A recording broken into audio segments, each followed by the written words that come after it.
Hello, world. This is my most nerve-wracking PonderCast yet. I've got a lifelong healthcare expert, director of client success and solutions for SEMMA Health. At Purdue, when we first met, you were doing cancer research using botanicals on mice cells. I had to write that down because I didn't know what it was. You're like one of the few people I know that can name a song in 2 notes. What people don't know about you, you are an architectural historian. Right? Wannabe. Okay, everybody. This is my wife, Sarah Andrews Ponder. Hi.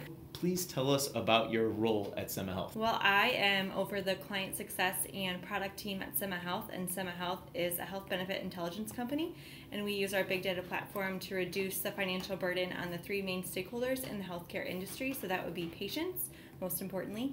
That would be self-funded employers, so people who are actually paying for the coverage, and then also providers who are delivering the care. Awesome. So you could take a big school corporation or a big employer and help them with what? So we are able to take their medical claims on a monthly basis and able to show them what they're actually spending their money on. A quote that I have to read because I can't memorize it all is, "You never change things by fighting the existing reality. To change something, build a new model that makes the existing model obsolete." And that's really what's been the driving force behind SEMMA, is bringing self-funded employers directly connected to those independent providers in our own community. Okay, since we're going to talk about project-based learning, which is all over the place now, I have the best project manager, product designer that I know. And what do you want to talk about today, Sarah? I thought it'd be helpful to talk a little bit about the way that products are developed. So you could either design a software product this way, or you could design a tactile product this way. There are a couple of different methods to use that I'll talk about. The 2 most popular ones. One is called waterfall, which is where you're developing, you have a big set of requirements that you're kind of working through and you're going to be building, and you're not going to release anything until that final requirement is developed and you're ready to push it all out at one time. So just think of a big waterfall. The second method is called Agile Framework, and that is where you are just breaking off little bits and chunks of that big set of requirements, and you're delivering something every 2 weeks.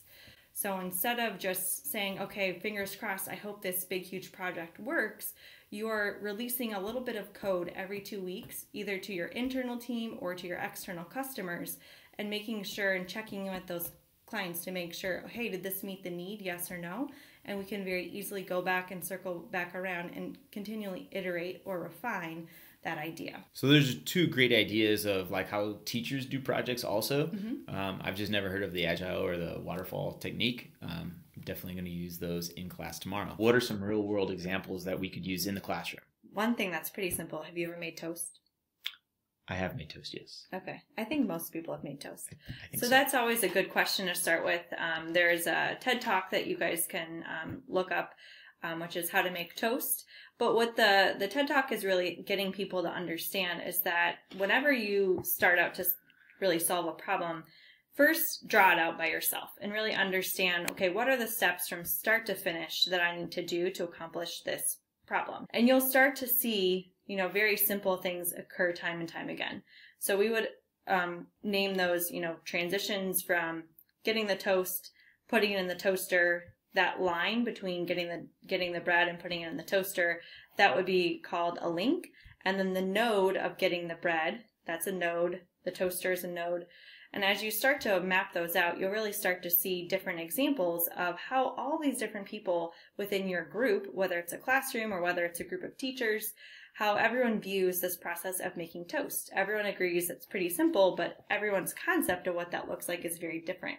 And what's really important is if you start to get the first drawing on one piece of paper working by yourself, then the next step from there would be to give everyone Post-it notes and say, okay, everyone make the same concept, making toast, in Post-it notes. And what that allows you to do is, still working by yourself in silence, is you're able to get more detailed and you're able to start moving steps around. Instead of feeling really locked into the piece of paper, you're able to make those Post-its and kind of move them around and say, no, actually I go to the store first, then I buy the bread. So you're able to get more detailed, and what you're actually doing is the same process that we do with our developers. Is you're doing Agile Framework.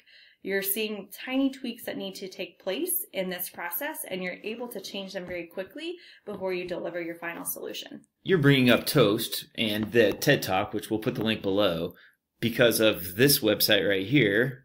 Yep, drawtoast.com. But he also has a whole set of templates.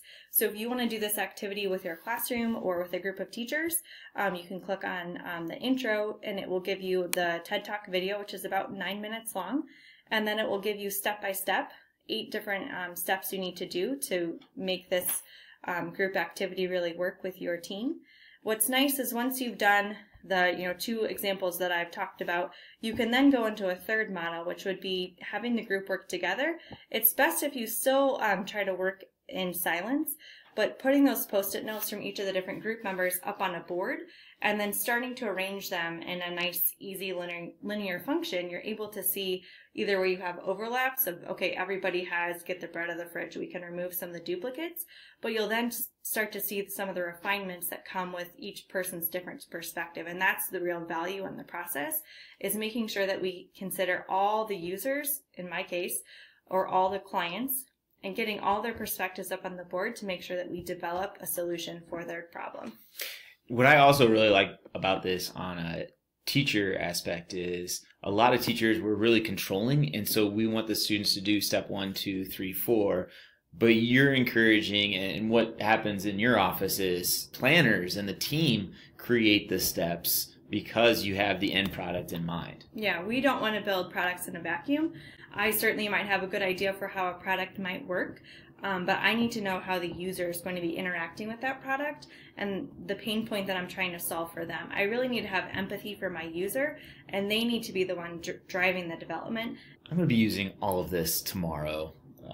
I've got a ton of post-it notes ready to go. And then also you want to talk about Agile? Yeah, the framework itself I think is helpful and something that anyone can use. We use it in product development and as we're building software solutions for our clients. But the key with Agile is really small teams that are spending a really short amount of time building a small thing, and they're able to integrate that into the whole product. So certainly as we're talking about shipping code every 2 weeks or shipping a new solution every 2 weeks, that sounds like a lot, but all of those little chunks of work are fitting into the bigger roadmap or the bigger project that we have slated for that particular suite. We also are looking at really delivering 100% of something, not 70% of everything. As you're looking at this graphic, the key thing to remember is that we want to start with those requirements. So going back to the making toast, we need to make toast for our children. So what does that look like? Okay, I need to start with my requirements. I need bread, I need some sort of heating element, and I need, a plate. So those are the requirements that we would start with, that we would take from our users, from our external users, and also our internal users, so our sales team, our client team, our marketing team, all of those kind of feed the machine so that we make sure we have all those different perspectives in mind. And then we push those requirements to our development team in what's called a sprint. So think of it just like as you would, in the Olympics. We are doing a really fast, quick snapshot of work in a 2-week time period. So we all need to be running together on the same team. At the end of every sprint, something that we do that I really like is called a sprint review. And so we sit down and we talk about what went well and what we could improve for the next sprint. So we do that at the end of that 2-week period, and then the following Monday we start our next sprint. So instead of just continually, making the same mistake over and over again on the same sprints time and time again, we're constantly improving that process as we go and really refining and strengthening our team as well. All right, Sarah, I'm going to throw the lightning round questions at you. Are you ready? All right, here we go. And I promise everybody, she has not seen these. Right. Number 1, what was your favorite class? Okay, well at Purdue, it was probably History of Rock and Roll. My only elective I was allowed to take through the 4 years. Paid for that one by myself, Mom and Dad. You are a huge music nut. What has been your favorite concert? I think most recently, taking my 2 oldest children to see Florence and the Machine was probably one of my favorites. Just to see music through their eyes and see how they react to music that I really enjoy. But yeah, I didn't get to go on that one. Number 3, what was your most recent book that you finished? I just finished Act Like a Leader, Think Like a Leader. Good one. Number 4, what's your favorite? Becoming now. Number 4, what's your favorite podcast? Obviously PonderCast. Stop lying. Just tell the people what they want to hear. I like Masterclass by Oprah, and I also like This Day in History Class. Number 5, with the holidays coming up, what are you looking forward to most? Probably because it brings so much joy to Seth, is packing in our truck that we only drive in one day a year and cutting down a Christmas tree. That she only rides in one day a year. I drive it more often. Bonus question. Since project-based learning is like taking over education, what do you feel students need to know and teachers need to know? Okay, so project-based learning, obviously that is really drives nicely into the topic we've been talking about today, which is looking at Agile Framework. So project-based learning, you have a goal in the beginning, you have a specific time that you can accomplish that goal in. So applying Agile Framework will really help you kind of break off that huge goal into small, manageable pieces. Thank you, Sarah, for taking time out of your busy day and being on my podcast. All right, where can people find you? LinkedIn. All right, and you can find me on LinkedIn too, and some other things. They'll be down below. Subscribe.